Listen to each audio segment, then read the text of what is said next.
अस्सलामु अलैकुम। जज्बाती और रोमानवी मौजू पर बनाई जाने वाली यह फिल्म नायला फिल्म्स के बैनर तले तैयार की गई, जिसके प्रोड्यूसर परवेज आफताब थे। फिल्म की कहानी रशीद साजिद ने लिखी। हिदायतकार M.A. रशीद थे, जिन्होंने स्क्रीन प्ले भी लिखा। अक्सबंदी का काम इकबाल चौधरी ने मुकम्मल किया।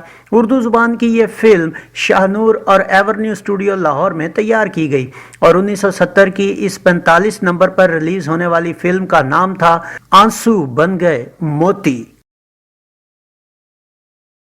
फिल्म के अदाकारों में मोहम्मद अली, शमीम आरा, नसीमा खान, रंगीला, अदीब, साकी, शेख इकबाल, शाहिदा, निग्गो, रेहान, राशिद, इकबाल खटाना और मेहमान अदाकारों में हबीब, मुनव्वर ज़रीफ, जुल्फी, साबिरा सुल्ताना और सीमा शामिल थे। नाजरीन, अदाकार मोहम्मद अली ने इस फिल्म में डबल रोल अदा किया। इस फिल्म की कहानी क्या थी, आइए देखते हैं। फिल्म की कहानी एक अमीर और मगरूर इंसान मिर्जा अदाकार रेहान से शुरू होती है, जो अपने बेटे अनवर अदाकार मोहम्मद अली को गरीबों की भलाई के कामों से रोकता है और बहस के बाद उससे सब कुछ छीनकर उसे गरीबी की दुनिया में अपनी किस्मत आजमाने भेज देता है। बाप के दर से निकाले जाने के बाद दर दर की खाक छानता अनवर एक अमीर कबीर शख्स के घर जा पहुंचता है, जहां उसका हम शक्ल जावेद नामी होता है, मगर वो उस वक्त घर से बाहर होता है। घर का मालिक खान अदाकार साकी उसे अपना लैब पालिक जावेद ही समझता है, जिसकी बेटी शबनम अदाकारा नसीमा खान जावेद से मोहब्बत करती है, मगर जावेद पहाड़ पर रहने वाली एक गरीब लड़की राजी अदाकारा शमीम आरा को चाहता है। अब अनवर इधर मुश्किलात का शिकार हो जाता है, क्योंकि खान का हीरों का कारोबार होता है और जावेद उसका मैनेजर होता है। खान और शबनम जावेद की बजाय अनवर को ही जावेद समझते हैं। एक दिन खान को एक बड़ा हीरो का ऑर्डर आता है, जिसके लिए अनवर को जावेद बनकर पहाड़ पर दोबारा जाना पड़ता है। उधर पहाड़ पर राजी का एक और आशिक नादिर अदाकार अदीब राजी के बाप मंगू अदाकार शेख इकबाल को राजी और जावेद की मुलाकातों का बताता है और मंगू के गुस्सा करने पर जावेद और राजी को रंगे हाथों पकड़वा देता है। तलख कलामी के बाद जावेद और नादिर में हाथापाई हो जाती है, जिसमें नादिर जावेद को जख्मी करके पहाड़ से गिरा देता है। जावेद लुढ़कता हुआ सड़क के दरमियान आ गिरता है, जहां पहाड़ पर शहर से आता अनवर उसे सड़क पर पड़ा देखकर और उतर कर जब उसे देखता है तो हैरान हो जाता है। अनवर सारी सूरत हाल को समझकर उसे करीबी अस्पताल ले जाता है, जो इत्तेफाक से इसके दोस्त डॉक्टर हसन अदाकार राशिद का होता है। अब अनवर पहाड़ पर मौजूद खान की कोठी तक पहुंचता है और अगले दिन अस्पताल में असली जावेद से मिलता है, जिसकी आंखों पर पट्टी बंधी होती है। जावेद अनवर को बिना देखे उसका शुक्रिया अदा करके उससे दिल की सारी बातें करता है और उसे राजी से मिलकर उसका ध्यान रखने को कहता है। इधर राजी जावेद की मौत को सच जानकर खुदकुशी करने जाने लगती है, मगर सामने खड़े जावेद को जो अनवर होता है देखकर खुश हो जाती है। अनवर अब जावेद बनकर मंगू और नादिर से मिलता है, जो उसे देखकर हैरान हो जाते हैं, मगर अनवर उन्हें माफ कर देता है। अब अनवर रोजाना जावेद से मुलाकात करता है। एक दिन जावेद को वो उसकी डाक के बारे में बताता है। जावेद के कहने पर वो शबनम का खत खोलकर पढ़ता है, जो मोहब्बत से लबरेज होता है। जावेद से शबनम के बारे में पूछने पर वो अनवर को साफ बताता है कि वो शबनम की इज्जत करता है, मगर मोहब्बत नहीं करता।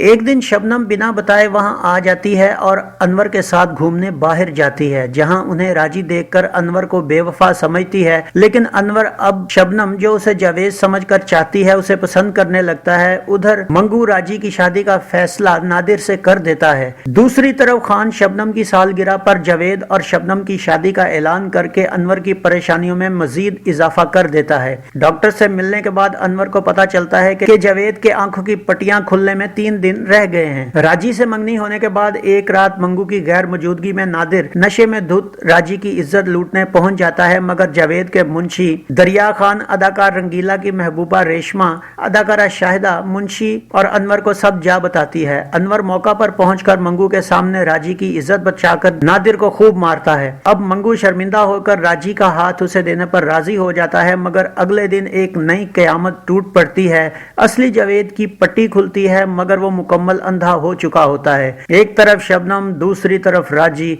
اب انور بری طرح پھنس جاتا ہے، لیکن ان حالات میں انور ایک خطرناک فیصلہ کرتا ہے اور اپنی آنکھیں جاوید کو دے دیتا ہے۔ ٹھیک ہونے کے بعد جاوید جب انور کو دیکھتا ہے تو اسے دیکھ کر حیران ہو جاتا ہے، اور ادھر نادر شہر جا کر شبنم اور اس کے باپ کو جاوید اور راجی کی شادی کا بتا دیتا ہے۔ دونوں باپ بیٹی غصے میں وہاں پہنچتے ہیں تو وہاں انہیں اندھا انور ملتا ہے۔ شبنم انور کو جاوید سمجھ کر اس کی خوب بے عزتی کرتی ہے، اور تب وہاں دولہا بنا اصلی جاوید آ کر تمام صورتحال بتاتا ہے، جسے سن کر سب حیران ہوتے ہیں اور غم زدہ بھی ہو جاتے ہیں۔ شہر آنے کے بعد انور اپنے باپ کو خان کی کوٹھی بلاتا ہے اور بتاتا ہے کہ دولت سے زیادہ انسانیت اہم ہے، جس کا ثبوت وہ خود ہے۔ انور کا باپ غم سے نڈھال ہو جاتا ہے، مگر شبنم آگے بڑھ کر انور کا ہاتھ تھام کر اس کے ساتھ زندگی گزارنے کا عہد کرتی ہے، اور یوں فلم ختم ہوتی ہے۔ اس فلم کا میوزک کیا تھا، آئیے دیکھتے ہیں۔ مالا، رونا لیلا، مہدی حسن، مسعود رانا اور احمد رشدی کے گائے گانوں کی شاعری قتیل شفائی اور شیون رضوی نے کی، جن کا میوزک ماسٹر عنایت حسین اور نشاط نے ترتیب دیا۔ 9 گانوں پر مشتمل اس فلم میں مالا کے روئے نینا جیا گھبرائے یہ گیت اداکارہ شمیم آرا پر پکچرائز کیا گیا۔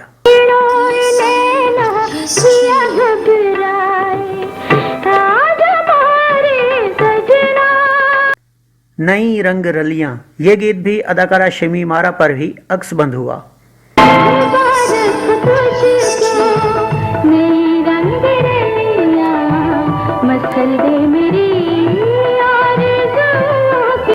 رم جھم برسن لاگی رے پھوار۔ ناظرین، یہ گیت اس فلم میں 2 مرتبہ پکچرائز کیا گیا اور دونوں مرتبہ ہی اداکارہ شمیم آرا پر فلمایا گیا۔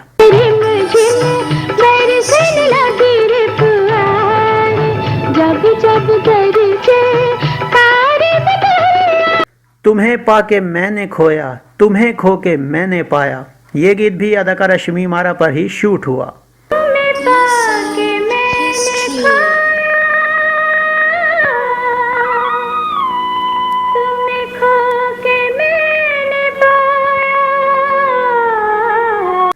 رونا لیلا کا اگر میں بتا دوں میرے دل میں کیا ہے یہ گیت اداکارہ نسیمہ خان پر پکچرائز کیا گیا۔ اگر میں بتا دوں میرے دل میں کیا ہے تو مجھ سے نگاہیں چرا۔ احمد رشدی کا اگر میں بتا دوں میرے دل میں کیا ہے یہ گیت بھی اس فلم میں ریپیٹ کیا گیا اور پہلی بار اداکار محمد علی پر عکس بند ہوا۔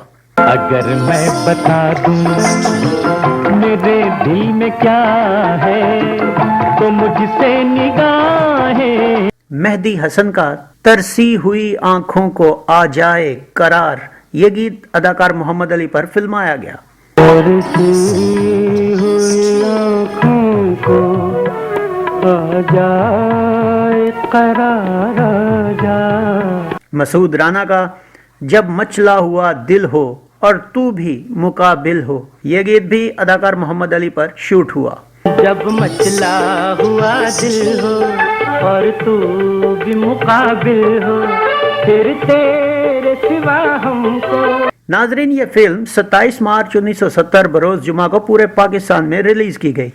کراچی میں اسے کوہ نور، لائٹ ہاؤس، خیام، زینت، نگینہ، مہتاب، نیرنگ، شبنم، شالیمار، چمن، فلمستان، گلزار، ڈرائیو ان، لطیف آباد کے شہاب، چراغ محل، حیدرآباد کے وینس، فیصل آباد کے نشاط اور لاہور کے ریگل میں نمائش کے لیے پیش کیا گیا۔ فیصل آباد کے نشاط کے لیے ہم جناب زوار کامریڈ کے شکر گزار ہیں۔ کراچی کے کوہ نور میں اس فلم نے 31 ہفتے کے بعد سلور جوبلی تو مکمل کی، لیکن بقیہ سرکٹ میں صرف 8 ہفتے گزارے، اور لاہور میں بھی اس کا بزنس 6 سے 7 ہفتے تک رہا۔ اسی بنا پر سارے سرکٹ کی ریٹنگ ملا کر یہ فلم 7واں اوسط درجہ حاصل کر سکی۔ حالانکہ فلم کی کہانی، گیت، اداکاری، پکچرائزیشن لاجواب تھی، مگر نہ جانے کیوں یہ فلم شائقین کو متاثر کرنے میں ناکام رہی۔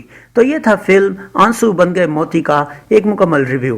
امید ہے آپ کو ہمارا یہ ویڈیو پسند آیا ہوگا۔ ویڈیو پسند آیا ہو تو اسے لائک کیجئے، گلفام کو اجازت دیجئے۔ اگلے ویڈیو میں ایک نئی فلم کے ریویو کے ساتھ آپ کے سامنے دوبارہ حاضر ہوں گے۔ اپنا بہت سا خیال رکھیے گا۔ اللہ آپ کا حامی و ناصر ہو۔ اللہ حافظ۔